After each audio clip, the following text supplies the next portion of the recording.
Prejudice contains one of the most cherished love stories in English literature. The courtship between Darcy and Elizabeth, surrounded by a much-loved cast of characters in this enchanting novel. Today is the last of what has been a week-long Hangout on Air series, which has seen us explore the world of Jane Austen, from Elizabeth Bennet, Mr. Darcy, film versions to zombie adaptations. I'd like to welcome back Jane Austen president and best-selling author Susannah Fullerton, and award-winning British actress Miriam Margolyes. Today, we'll be talking about the sequels and the adaptations to Pride and Prejudice and how it has lived on beyond the pages of the book. One example of how the novel can inspire new outlets is from acclaimed singer Lizzyspit, who's a self-confessed book addict, who we asked to write a special Pride and Prejudice song for us. Lizzyspit, welcome. Hello. Hi. So what inspired you about this story to take it from, the pages of the book and to write this song? Well, it was a pretty, I don't want to say easy because that's not the right word, but this relationship between Elizabeth and Mr. Darcy to me has always been one that I have been able to relate to in such a way, because you're not being led down the garden path of fairy tales. There's no bluebirds flapping around and everything is magical. It's a relationship that they've really had to work for, and you get your payoff and you get your ending and it's brilliant, but because they've gone through it together and you see how they've had to change as people, how you see how they adapt to each other, it's just something that I think is so universal, whether it's 200 years ago or today. I mean, the social sort of standards might not be the same in a relationship today, but in terms of the feelings and the passion and the frustrations, that to me is sort of why I found it so easy to connect to as a songwriter, because a lot of my songs are about the truths of love, the truths of life, and that relationship is just one that's just, I sort of used to imagine myself as Elizabeth, because it's just such an inspiring relationship in terms of my sort of writing. So I found it a little bit easy to come up with a song. But, if you are deeply offended by it, feel free to tell me. I'm sure we'll love it, and I'm really excited because you're actually going to play it for the first time ever anywhere for us here, right now on this Hangout. I do have a guitar as well, you just can't see it. Lizzie, will you play the song for us? We're dying to hear it. I would absolutely love to. Wonderful. So this is called Undoubtedly You.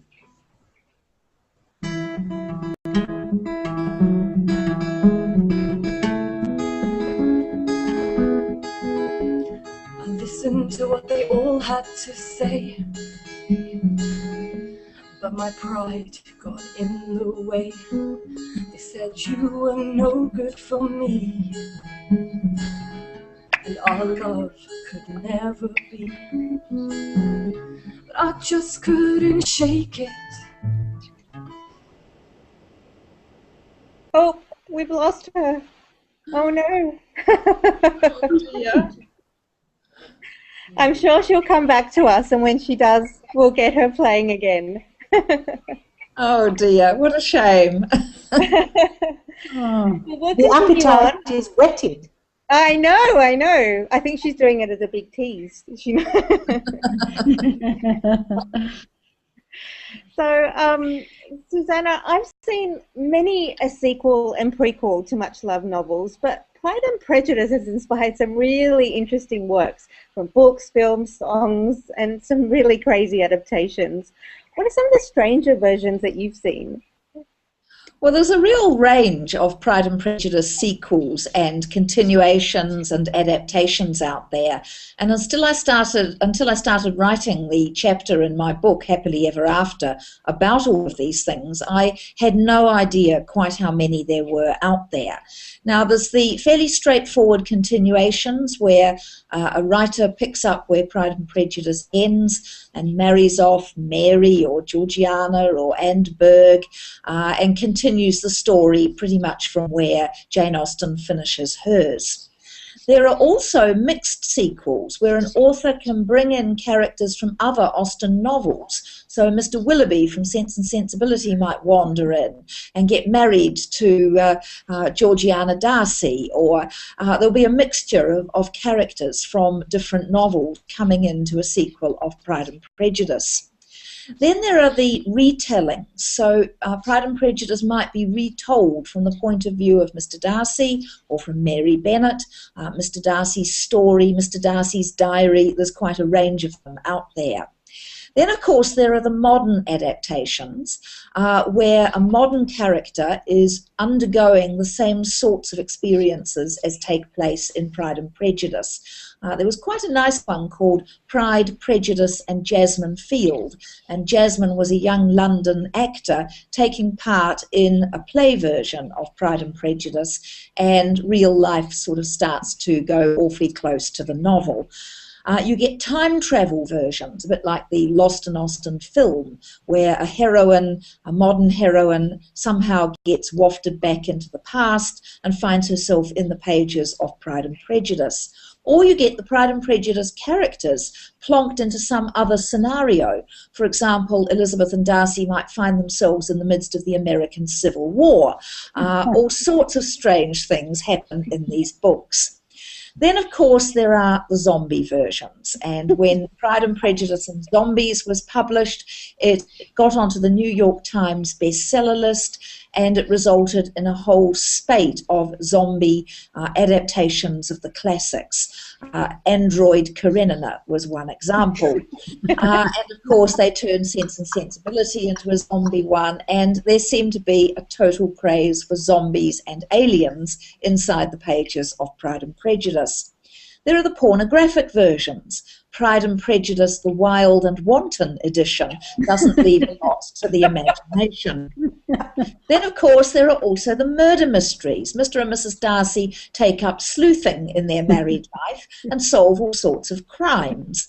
And so there's quite a large range of different murder mysteries as well. Then there's poets who have been inspired to write poetry based on Pride and Prejudice. There are comic versions of the novel. There are versions for younger readers. A very, very clever little adaptation has just come out recently, produced by Cozy Classics, which tells the story of Pride and Prejudice in 12 words, and it's very cleverly done. And there's a lovely children's adaptation featuring Mr. Darcy, who's a very proud duck and has all sorts of misadventures, falls into a puddle and is fished out by two nice lady ducks called Jane and Lizzie and taken home for tea. Jane Austen has also inspired a whole lot of guides to modern life. You can buy your Jane Austen Pride and Prejudice guide to dating, the Pride and Prejudice guide to manners, and even a Jane Austen guide to your religious beliefs. So it is quite extraordinary what's out there, all inspired by Jane Austen's novels, but particularly by Pride and Prejudice. So it really is quite amazing. Now, I don't know how many of all these different things many of you have read, and a lot of them, it has to be said, are self-published on the web and have not had a publisher cast an editorial eye over them. But what do you all think of the idea of retelling Pride and Prejudice or writing a continuation to it? I've seen some clever adaptations. I must admit I did enjoy Lost in Austen, particularly because it wasn't just either continuation or a trying to retell it in a silly modern way. In many ways, it adapted the story and the characters, and it all went wrong, and it was quite amusing. So I thought it was writing a good story in and of itself. Whereas sometimes I find that these adaptations are potentially they don't get her characters that well, and they continue to write about them, but without the actual wit and ability that Austen had. Is that very harsh? No, no, not at all. And some of them really struggle to get the right language. If you're reading a sequel set in, say, 1815 to 1820, and one of the characters says, "Oh shit," it's a little bit hard to believe that you're in Regency England and that this is a Jane Austen character. It just doesn't ring true. And yet I came across that in one of the sequels that I was looking at for my book. Michael, you have a point to make about sequels and how you feel that they don't really sort of touch the original novel. Well, I used to be really anal about this, and I used to be very angry about any adaptation or any film version that was not true to the novel. I wanted to protect the novel. But through Jazza, and I think it was at a conference that we had in Chatswood many years ago, we had a wonderful speaker who wrote children's books, and I learned from her. She said, look, it's all about getting the message across to a new generation of readers, and you can do that in many different ways. And I realized all of a sudden that I didn't have to protect the integrity of the text. The text was always there to protect itself. And I found that enormously freeing, and I learned a lot out of that. Now, having said that, I don't go out of my way to go and read them or look at them, but the fact that they are there doesn't bother me anymore. Good. Miriam, as a great Dickens fan, do you ever have any desire to go off and read a novel about the married life of Mr. and Mrs. Nicholas Nickleby, or find out whether David and Agnes Copperfield have problems when they get into the marital bed, or any of those sorts of sequels? Does it have any appeal? I detest sequels. Prequels and sequels are totally uninteresting to me. I read one that is not exactly a sequel, called Mr. Pip, I think. Oh yes, by Lloyd Jones. Writer, Lloyd Jones. And that I liked, but it wasn't, which had reference to Great Expectations. But generally speaking, I cannot stand them. Yes, Mr. Pip is more in the genre of a modern retelling, or a novel that picks up on aspects rather than an actual sequel. Lizzie's come back. Can we try and hit our song again, Lizzie? We can try. We can try. Okay, so you probably only got like a line, but let's hope I can get to the end of it before I'm kicked out. So thank you for your patience, and I'm terribly sorry about the technical difficulties. I'm in Western Australia, believe it or not in Africa, but let's try again.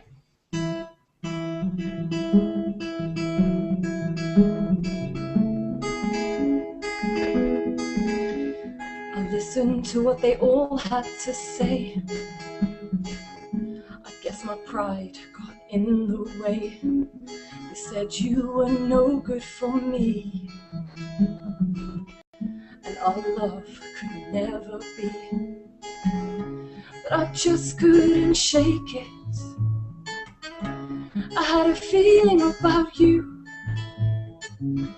a given chance and I'll take it. Though I said I wouldn't do, now it's only you. It's undoubtedly you. It's only you. It's undoubtedly you.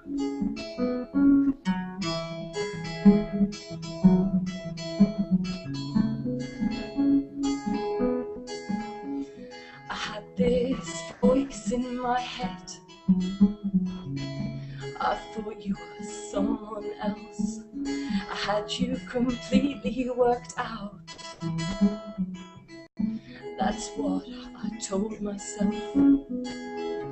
I couldn't ignore you. You were everywhere.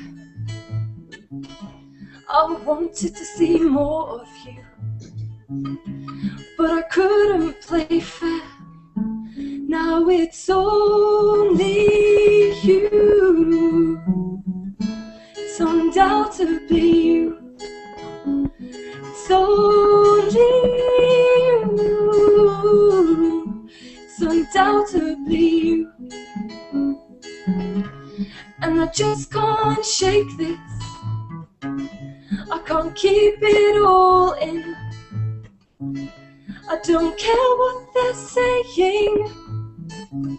It's for your love that I live. 'Cause it's only you. It's undoubtedly you. It's only you. It's undoubtedly you.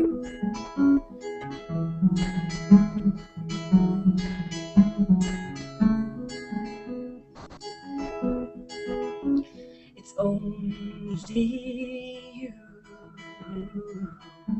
Undoubtedly you.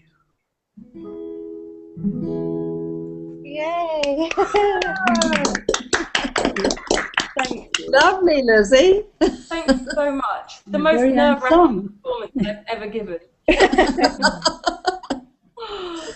Oh, I think fabulous. it's so brilliant to have the word undoubtedly Yes. in a song. I've never heard that before. That is extraordinary and remarkable.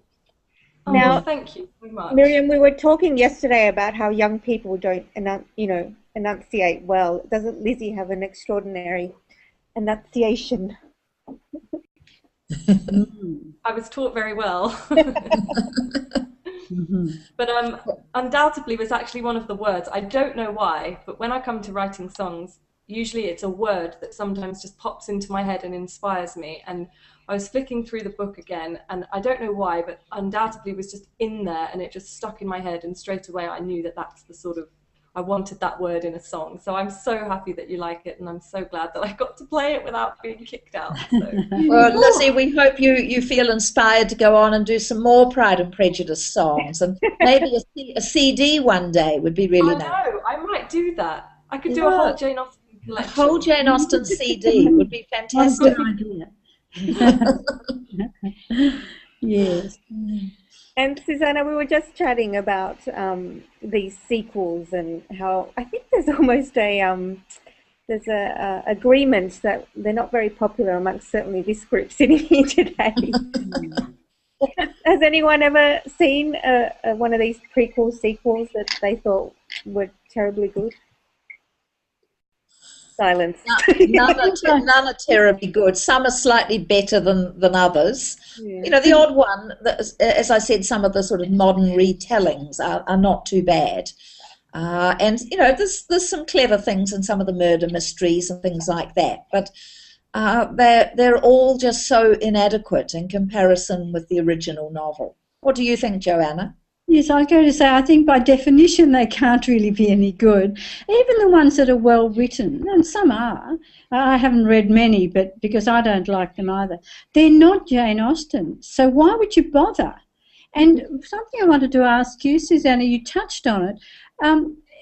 Is it Pride and Prejudice that inspires most of the sequels and spin-offs, or do any of the other novels have the same effect?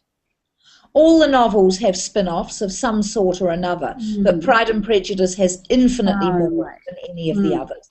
It's always been the most popular, and I think authors feel if they can somehow connect Jane Austen's Pride and Prejudice to their own work, they improve the chances of selling it.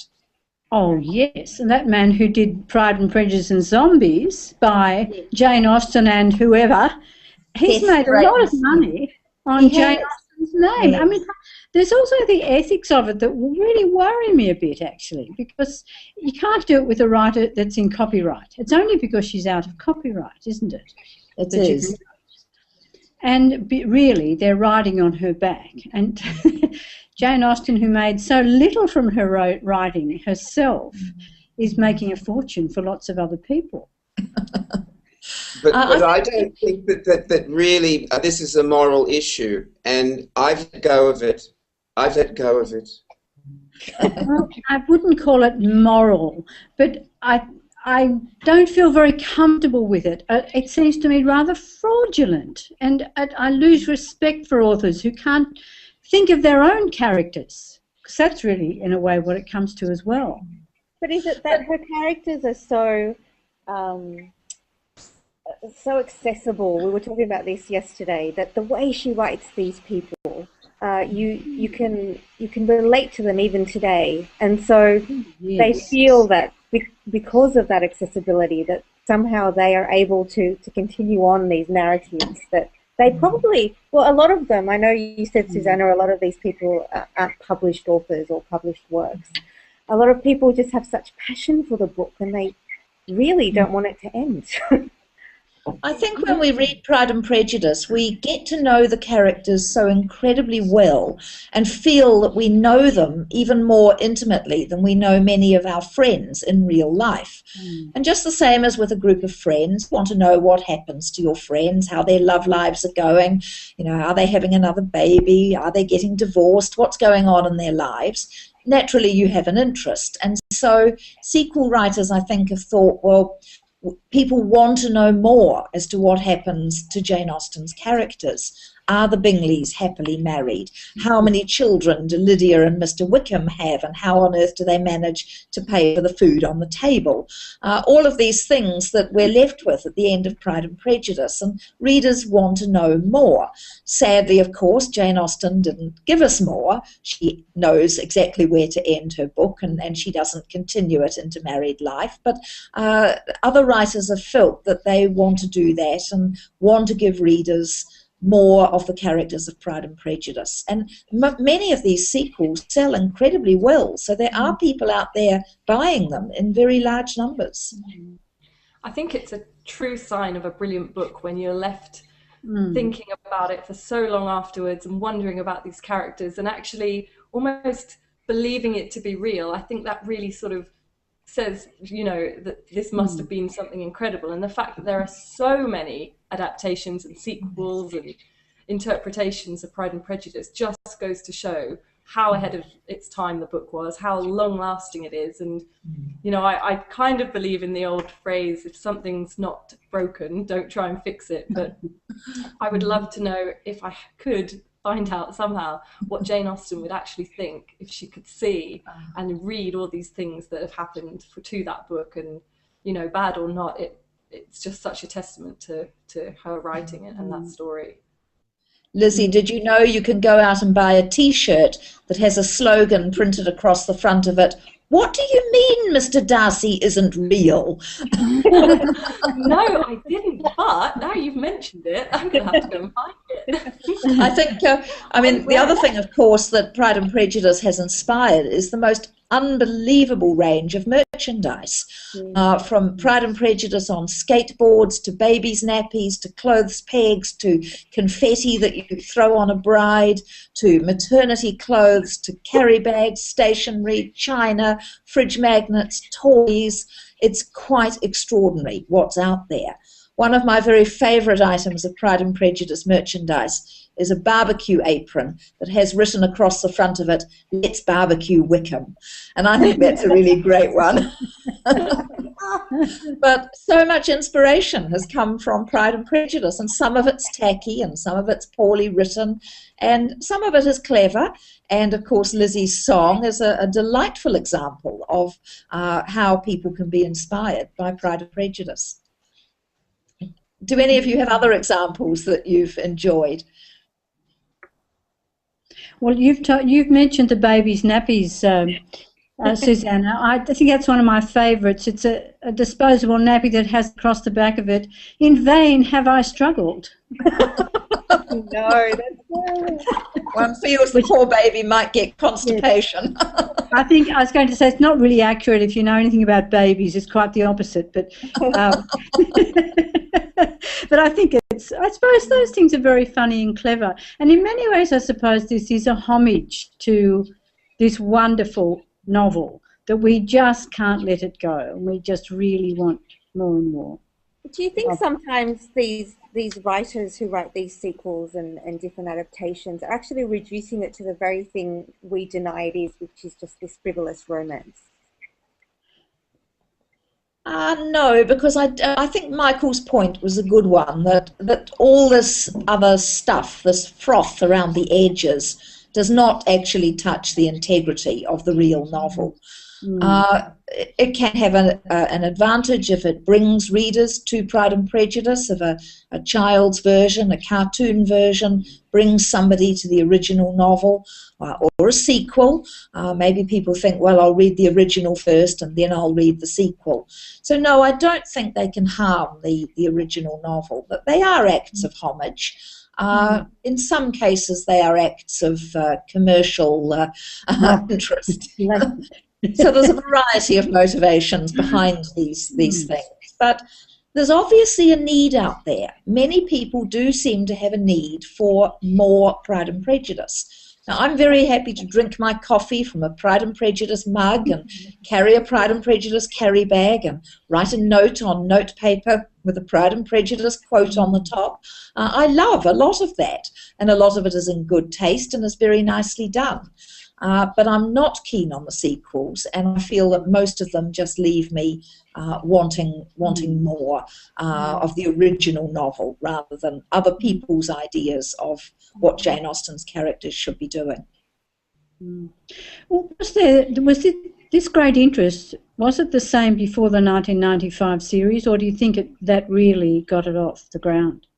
It certainly took off much more in 1995 when suddenly Colin Firth's face appeared on key rings, umbrellas, post-it notes, carry bags, fridge magnets, just about everything. That suddenly brought a sort of explosion of Pride and Prejudice merchandise. But, of course, the excellent Jane Austen shop at Chawton, the Jane Austen Museum, has for a very long time been selling really lovely things to the visitors that go there. There's the Jane Austen Centre in Bath that sells things. At the Jane Austen Society of Australia, we've got a table at meetings where we sell all sorts of lovely Jane Austen things. And we really appreciate good quality tributes. I loved Lizzie's song, and I think it's fantastic that we're getting really nice, sensitive, well-considered tributes to Jane Austen's original novel. But some of them go too far. I don't want to read about Darcy and Elizabeth's sex life in detail, nor do I want Elizabeth and Darcy killing zombies. That just doesn't interest me at all, and I find it a total puzzle that a book with zombies introduced can get to the New York Times bestseller list. It's a real mystery to me. I have no interest in zombies, but obviously some people do. There's a big market out there for zombies. It'll be vampires now. They would have got a very... Go on. Sorry. Go on, Michael. Did you know that in North America there's a bit of a debate on what it's like to sleep with Mr. Collins? Oh God! No. I think that's very odd.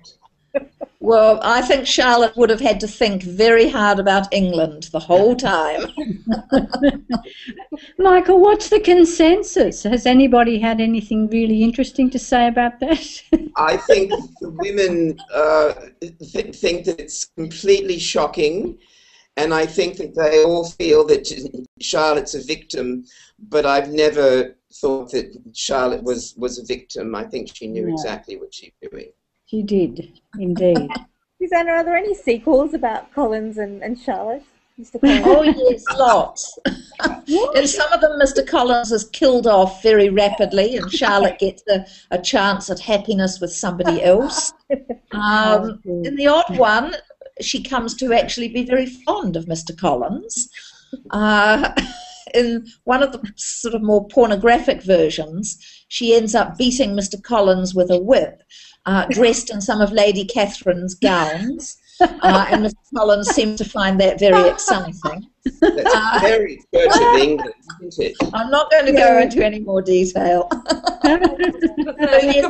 Mr. Collins and, of course, their children appear in quite a few of the sequels because many are carried through into quite a few different generations. So you get the Bingley children intermarrying with the Collins children and the Darcy children and the Wickham children. So writers often take it through into the next generation. Wow. Amazing. Well, I think on that note, oh dear, it has been such a wonderful week. And before we end our series with a final reading from Miriam Margolyes, I'd really like to thank Susannah Fullerton and Miriam for a wonderful week of incredible discussions and performances, and all the wonderful people of the Jane Austen Society and the Jane Austen fans who've joined us in our Hangouts on air and have been watching over the week. It's been a real thrill to hear and see all your comments. It's been wonderful. A huge big thanks to Lizzyspit for writing such an incredible Austen-inspired song. gorgeous. Yeah, it was. And you can find more of her music on youtube.com/I am Lizzyspit, including the song you heard today, Undoubtedly You. Susannah's book, Happily Ever After, celebrating Jane Austen's Pride and Prejudice, can be bought from all good bookshops and online bookstores, and you can find out more about the Jane Austen Society of Australia at www.jasa.net.au. And I hope you've all been inspired to pick up a favourite Pride and Prejudice version from your Penguin Classics, as well as delving back into the other works of Jane Austen. Quite fittingly, I think, I would like to welcome for one last time the incredible Miriam Margolyes to read from Volume 3, Chapter 19, the final chapter of Pride and Prejudice. Thank you. Happy for all her maternal feelings was the day on which Mrs. Bennet got rid of her two most deserving daughters. With what delighted pride she afterwards visited Mrs. Bingley and talked of Mrs. Darcy may be guessed.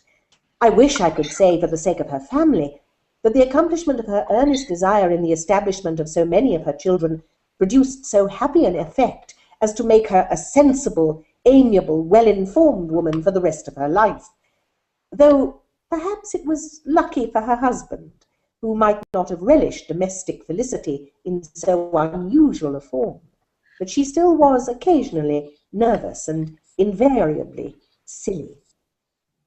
Mr. Bennet missed his second daughter exceedingly. His affection for her drew him oftener from home than anything else could do. He delighted in going to Pemberley, especially when he was least expected. As for Wickham and Lydia, their characters suffered no revolution from the marriage of her sisters.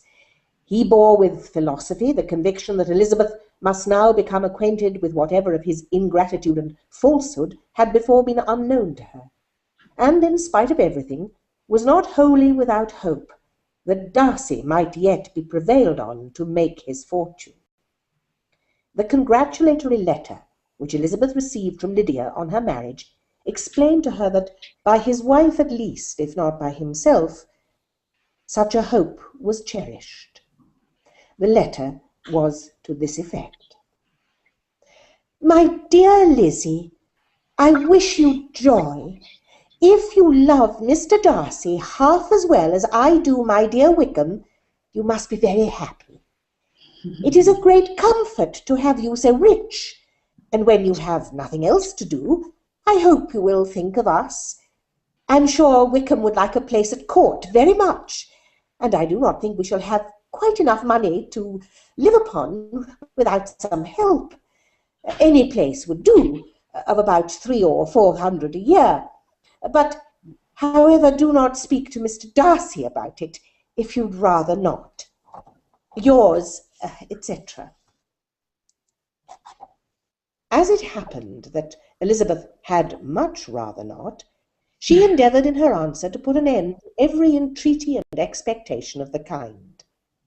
Such relief, however, as it was in her power to afford, by the practice of what might be called economy in her own private expenses, she frequently sent them. It had always been evident to her that such an income as theirs, under the direction of two persons so extravagant in their wants and heedless of the future, must be very insufficient to their support. And whenever they changed their quarters, either Jane or herself were sure of being applied to for some little assistance towards discharging their bills. Their manner of living, even when the restoration of peace dismissed them to a home, was unsettled in the extreme. They were always moving from place to place in quest of a cheap situation, and always spending more than they ought. His affection for her soon sunk into indifference.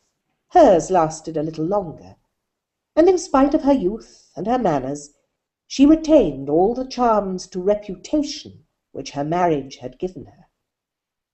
Though Darcy could never receive him at Pemberley, yet for Elizabeth's sake he assisted him farther in his profession.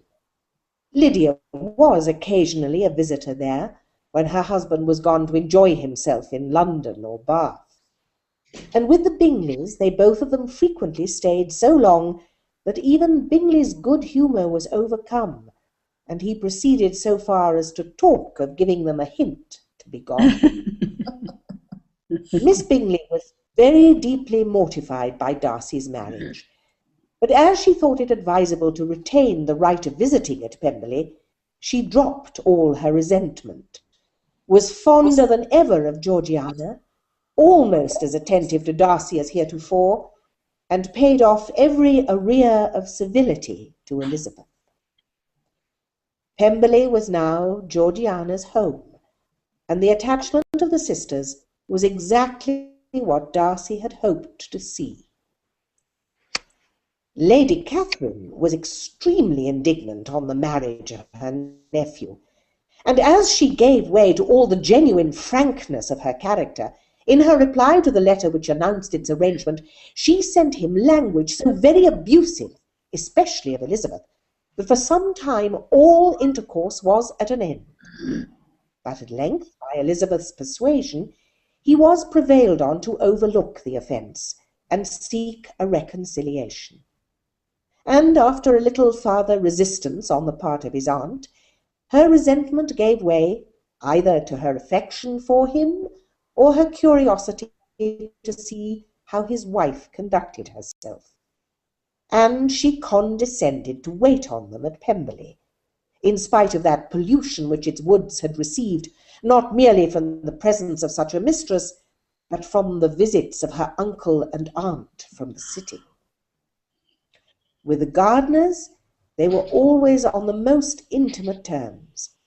Darcy, as well as Elizabeth, really loved them, and they were both ever sensible of the warmest gratitude towards the persons who, by bringing her into Derbyshire, had been the means of uniting them. The end.